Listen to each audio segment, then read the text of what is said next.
L'invité du jour, animé par Aurélie Véron. 19 mai à la clinique Esquirol Saint-Hilaire à Agen, c'était une journée spéciale puisque c'est la journée mondiale des MICI. Alors on va en savoir un petit peu plus sur ce que ça signifie précisément. Et d'ailleurs pour en parler avec nous, j'ai le docteur Thierry Gauthier qui est gastro-entérologue à la retraite, mais toujours présent pour une matinée de sensibilisation. Pour commencer, expliquez-nous les MICI, M-I-C-I, qu'est-ce que c'est ? Alors, les MICI, c'est un acronyme qui veut dire maladie inflammatoire chronique de l'intestin. Il y en a plusieurs, principalement deux.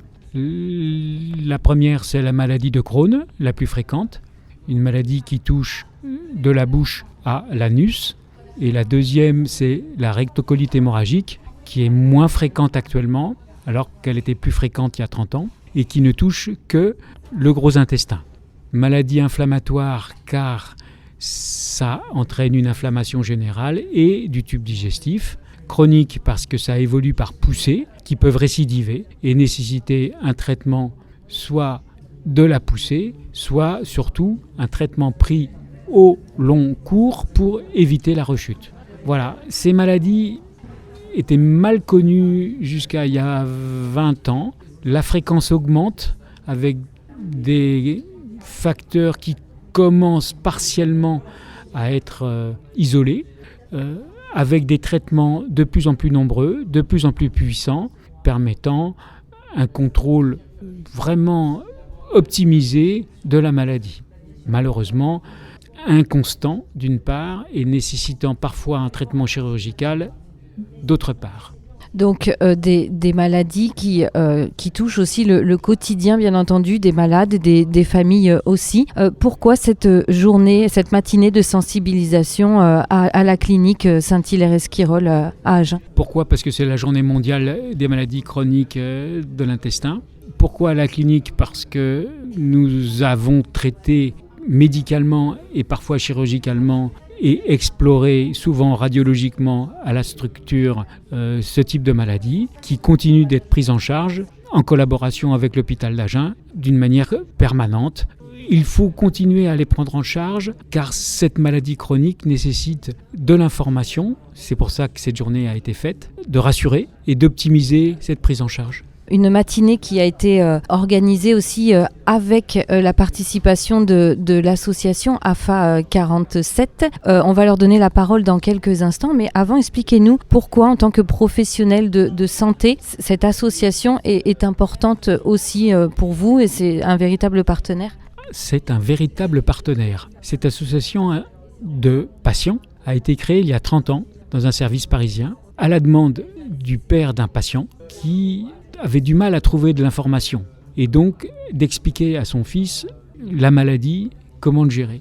Maintenant, les procédés d'information sont multiples, mais il convenait d'en vérifier la sécurité parce que des tas de fausses informations ou d'informations délétères circulent. L'association François Aupetit est une association de patients, mais avec une caution scientifique permanente qui vérifie et valide les informations données en fonction des progrès majeurs, en fonction des nouveaux médicaments, en fonction des nouvelles tendances thérapeutiques. Et cette association de patients d'une part et de praticiens spécialisés d'autre part permettent de répondre aux questions que se posent les patients devant cette maladie chronique. Bien, en tout cas, merci beaucoup, docteur Thierry Gauthier. On va maintenant donner justement la parole à Dino Milani, qui est le référent lot-et-garonnais de cette association. Merci à vous.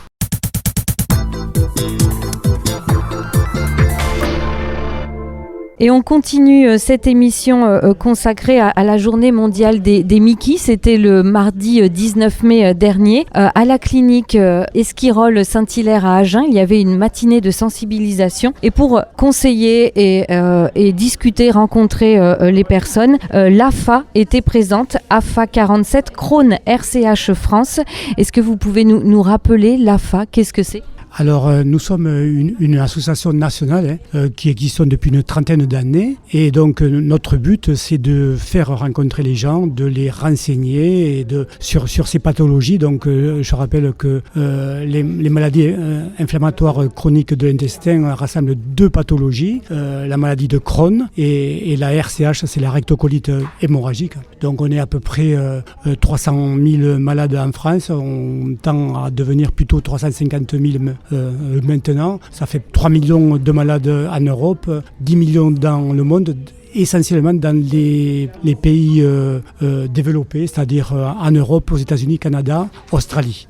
Dino Milani, vous êtes le référent Lot-et-Garonne de l'AFA. Quelle est votre mission sur le territoire? Est-ce qu'il est question aussi de lever un petit peu les tabous de cette maladie? C'est ça. Alors donc, vous avez bien compris que ce sont des maladies qui sont liées aux intestins. Donc on y parle de diarrhée, de douleur, voilà. Et c'est une maladie taboue, les gens n'osent pas en parler, n'en parlent pas. Et nous, au sein de l'association, plusieurs fois par an, on fait ce qu'on appelle des Miki Kawa. Miki pour maladie inflammatoire chronique de l'intestin et Kawa parce qu'on fait des réunions autour d'un café, d'un chocolat, d'un thé, tout ça. Et ça, on invite les gens, les malades, à venir et à parler entre eux. Donc des personnes déjà, des fois, qui sont malades et qui n'ont jamais osé parler de cette pathologie, même pas des fois à leur conjoint, mais entre nous, quand on est une quinzaine ou une vingtaine de personnes, tout doucement avec le temps, ils osent parler de leurs symptômes, des malheurs qui leur sont arrivés parce que tôt ou tard il leur est arrivé des mésaventures et quand ils sortent de ces réunions-là,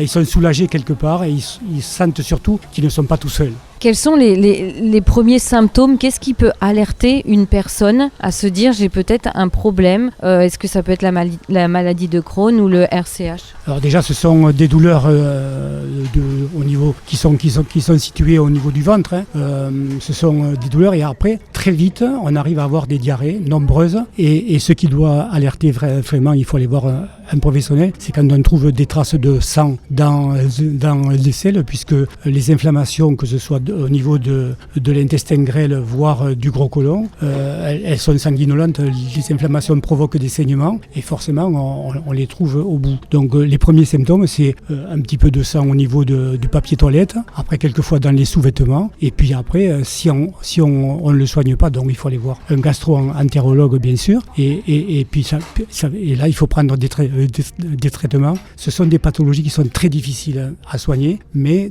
ces dernières années quand même la recherche a fait beaucoup, a progressé beaucoup. On arrive maintenant à pas soigner tout le monde, mais à soigner beaucoup de personnes. Une pathologie qui touche aussi les jeunes. Il y a quand même beaucoup de jeunes adultes qui sont touchés. Donc ça veut dire aussi tout un quotidien qui est bouleversé, une carrière professionnelle aussi qui peut être compliquée. C'est ça. Alors ça, c'est quelque chose qui est assez nouveau puisque vous voyez, moi j'ai 70 ans maintenant. Je suis tombé malade, j'avais à peu près une cinquantaine d'années. C'était à l'époque, dans les années 2000, c'était à l'époque l'âge auquel on tombait malade. Désormais, cette pathologie descend la pyramide des âges et on a donc des jeunes gens, des adolescents et même des cas pédiatriques et des nourrissons qui naissent avec la maladie. C'est un truc assez horrible parce que vous l'avez dit, c'est compliqué à soigner. Ça peut remettre en cause des carrières professionnelles, des études pour des étudiants parce que, mettons, quand on est en poussée, quand on est en crise, on dit qu'on est en poussée. On imagine un étudiant à la fac qui quitte l'amphi 3, 4 fois, 5 fois dans la matinée pour aller aux toilettes, puisque souvent ce sont des envies impérieuse. Donc ça peut remettre effectivement en cause des études ou des carrières professionnelles, oui, bien sûr. En me renseignant un petit peu sur le site internet AFA, que j'invite d'ailleurs les auditeurs à consulter, j'ai découvert que l'association avait même jusqu'à été créée, alors je ne sais plus s'il y a une application, mais en tout cas faire en sorte que les malades puissent savoir quand ils sont en ville, quand ils se déplacent, où est-ce qu'ils peuvent aller aux toilettes rapidement, avec des partenariats avec des commerçants. Ça se fait aussi en Lot-et-Garonne ? Bien sûr, alors Agen a été une ville pilote, mais ça c'était sous l'ère de Jean Dionis qui n'est plus aux affaires, mais je viens justement, c'est bien que vous en parliez, puisque je suis allé la semaine dernière rencontrer le nouvel élu au handicap qui s'appelle Élie Bouet à Agen pour lui parler de cette problématique, et donc qui est une problématique d'un nombre de toilettes publiques en ville et leur nombre, leur situation et le fait qu'il faut qu'elles soient bien entretenues, etc. C'est un problème assez compliqué, mais donc j'ai fait la première démarche auprès de la mairie d'Agen. Je vais en faire une seconde auprès de l'agglomération d'Agen où je vais rencontrer le nouveau responsable et après je vais essayer de le faire au niveau du département. Alors l'AFA 47, vous êtes le référent. Est-ce qu'il y a toute une équipe avec vous aussi, des bénévoles, des adhérents ?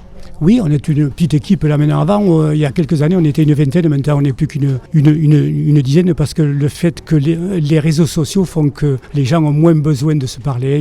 Ils vont sur leur téléphone en parlant de téléphone et en parlant des toilettes publiques. Je conseille aux gens qui nous écoutent, qui sont intéressés par ça, de télécharger une application qui s'appelle Toilette Finder, sur lesquelles sont répertoriées dans le monde entier toutes les toilettes publiques qui sont référencés. Alors c'est utile pour les gens qui ont nos pathologies, mais ça peut être utile pour les enfants, pour les femmes, pour les gens qui ont des problèmes de prostate, de cystite, etc., qui ont besoin d'aller aux toilettes de manière rapide. On peut trouver sur cette application à situer les toilettes les plus proches. Et en tant que malade, le docteur Gauthier nous a dit que une matinée comme celle-ci, c'est l'occasion aussi de revoir ses patients puisqu'il est un docteur retraité.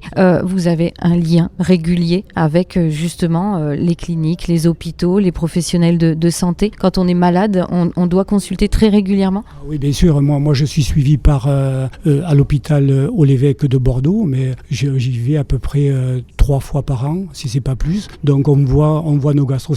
C'est obligatoire quand on a notre pathologie, enfin ce genre de pathologie, c'est obligatoire. Avec des fois des coloscopies ou des rectoscopies, avec des biopsies, parce que malheureusement ça peut se traduire vers un cancer colorectal. C'est malheureusement ce qui arrive. Alors moi je ne suis pas médecin, je ne sais plus trop, mais je crois qu'il y a un cas sur 3 qui à 20 ans se termine par un cancer, ce qui m'est arrivé moi, quoi. Comment est-ce qu'on peut dépister la maladie de Crohn ou le RCH ? Comment ça se passe ? C'est seulement à l'apparition des premiers symptômes ? C'est ça, oui. Alors par contre, ce qu'on peut conseiller, c'est de surveiller son alimentation et de faire attention, d'essayer d'éviter les repas pris au restaurant, la cuisine rapide, etc., et de cuisiner chez soi avec des produits bio si possible. On ne peut donner que ce conseil-là, mais c'est vrai qu'on est tributaire aussi de l'environnement et c'est ce qui est toutes les dernières recherches donnent ce résultat-là. Ces maladies sont tributaires de la pollution et de l'environnement, bien sûr. Dino Milani, si on devait faire un petit bilan de cette matinée de sensibilisation en ce mardi 19 mai, journée mondiale des Mickey, comment ça s'est passé ? Bien, parce qu'on voit des gens qu'on connaît déjà, puis on voit des gens qui sont curieux de ça, qui alors c'est pas forcément pour eux, d'ailleurs ils ont du mal à le dire quand c'est pour eux, mais ils viennent voir pour se renseigner pour des amis, pour des parents, pour des enfants, pour des petits-enfants, et donc ça permet d'échanger, et on se rend compte qu'il y a une souffrance, une vraie souffrance, puisque là on est dans une clinique, donc tous les gens qui viennent ici, ils viennent pas pour s'amuser, et on voit qu'il y a beaucoup de souffrance physique et morale dans notre monde. Donc nous, on soulage un petit peu, on renseigne, on témoigne aussi du fait qu'on est encore présent, malgré les cancers, malgré les problèmes. C'est très enrichissant, et pour nous, et pour eux. Donc si on souhaite en savoir plus sur l'association AFA, Crohn RCH France, ou la délégation départementale aussi, comment est-ce que l'on peut faire ?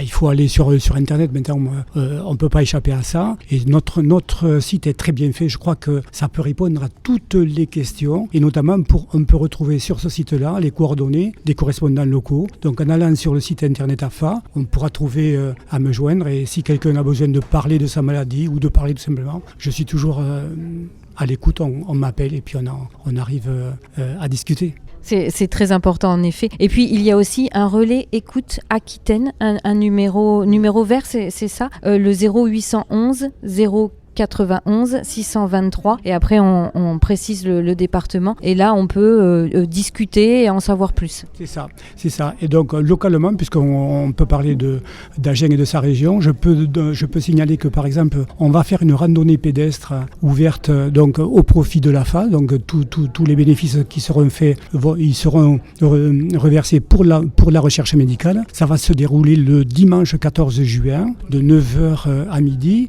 à Cardonnet, qui est un petit village de la commune de Saint-Hilaire et de Lusignan, où j'habite, voilà, et qu'il y aura, je vais organiser au mois d'octobre Mikikawa, c'est-à-dire une réunion de parole destinée aux malades, aux aidants, à Colégrac. Là, j'ai pas encore déterminé la date, mais voilà, dans les journaux et les radios en parleront.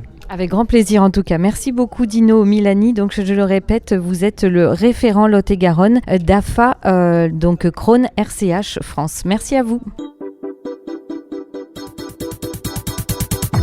C'était l'invité du jour, animé par Aurélie Véron.